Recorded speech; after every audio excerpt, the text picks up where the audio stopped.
ce stade du journal, on ouvre une page spéciale sur une fracture qui traverse la France, la fracture de génération.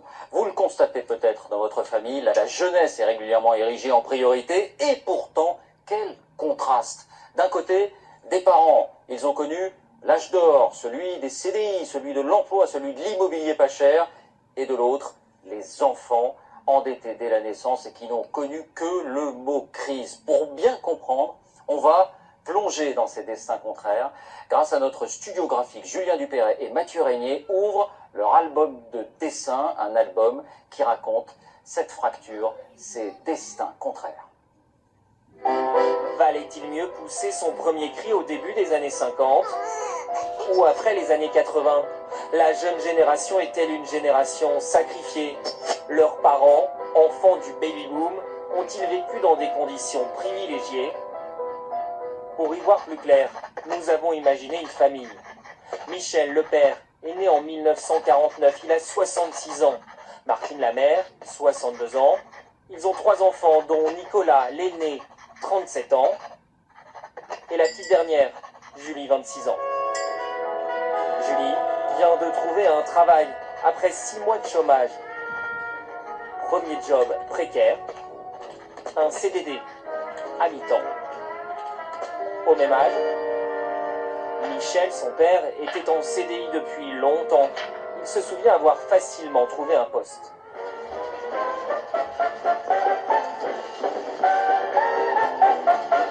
En 1975, l'âge du premier emploi stable, c'était 20 ans. Certes, Julie a fait des études plus longues, mais aujourd'hui, c'est 8 ans de plus. 20 ans contre 28 ans. Et entre ces générations, il y a aussi le chômage. 1975, Martine et Michel finissent leurs études avec moins de 5% de chômage chez les jeunes. Pour Julie et ses copains de la promo 2013, c'est différent. Près de 25%, 5 fois plus que ses parents. À 26 ans et un salaire de 900 € par mois, Julie habite toujours chez ses parents. Les jeunes sont les plus nombreux à vivre sous le seuil de pauvreté. Sur les genoux de Vanessa, 22 ans, sa fille Morgane. Cet enfant, c'est son moteur pour ne pas baisser les bras à chaque lettre de refus d'un employeur. La génération de Michel et Martine a grandi sous de meilleurs auspices. Le taux de pauvreté des 18-29 ans était d'environ 10% en 1970.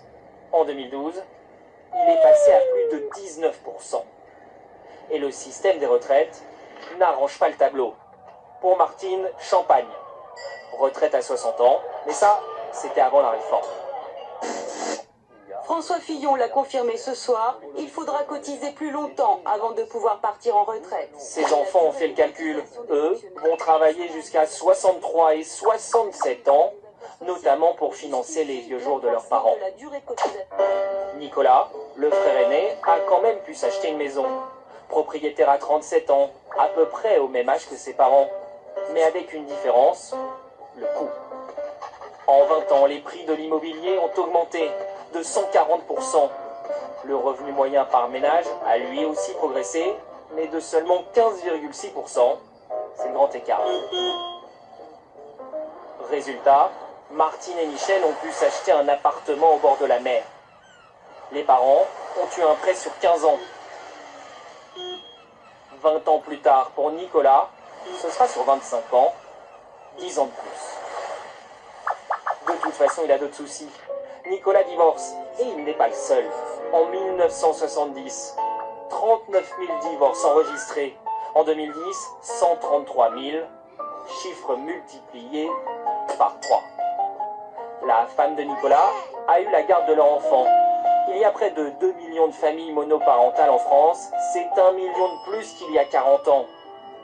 Des ménages moins riches en moyenne que les autres. Alors à table en famille, les débats ne manquent pas. Divorce, salaire, politique. Mais comme 57% des 18-24 ans, Julie n'a pas voté aux élections municipales. Il faudrait qu'ils se réveillent un peu tous là au lieu de dormir. Traditionnellement, ici, il y a plus de votants en deuxième tour. Mais pour ces municipales, certains ont prévu un tout autre programme. Du VDD. C'est plus important d'aller voter. Ouais, on va les prendre l'air.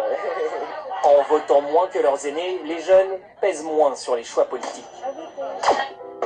Des désaccords, Mais pas question pour les parents de laisser tomber leurs enfants. Comme plus d'un ménage sur deux, ils les aident financièrement. La solidarité familiale comme remède à la guerre des générations. Voilà, bonsoir François Langlais. Bonjour David. On a dressé le constat, mais quelles sont profondément les causes de cette fracture? Les difficultés des jeunes s'expliquent d'abord par le fait que la croissance économique a ralenti depuis 30 ans. Mais au-delà de cette explication fondamentale, notre société a connu 4 évolutions. Et je vais vous les décrire avec 4 objets. Ah, vous avez amené vos objets. Du matériel. Le premier, c'est un bon vieux billet de banque en francs, ça vous rappelle quelque chose?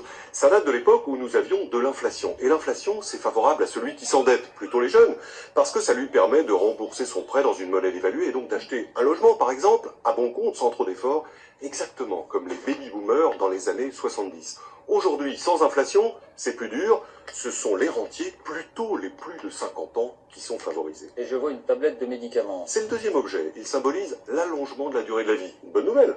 Mais il faut financer la santé et la retraite allongée. Et cela repose, pour beaucoup, sur les épaules des jeunes générations qui n'auront pas des conditions aussi favorables.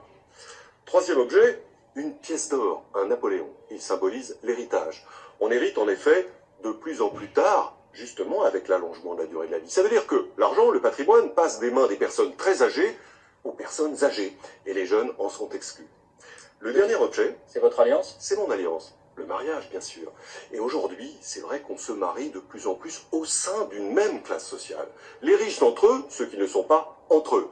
Et ça, évidemment, ça accroît la concentration du patrimoine. Alors que dans le temps, le mariage associait plus facilement, plus fréquemment des personnes de conditions différentes. Et cela aidait à réduire les inégalités. Merci François pour ces explications et pour ces objets. Le dossier de cette édition, la Camargue.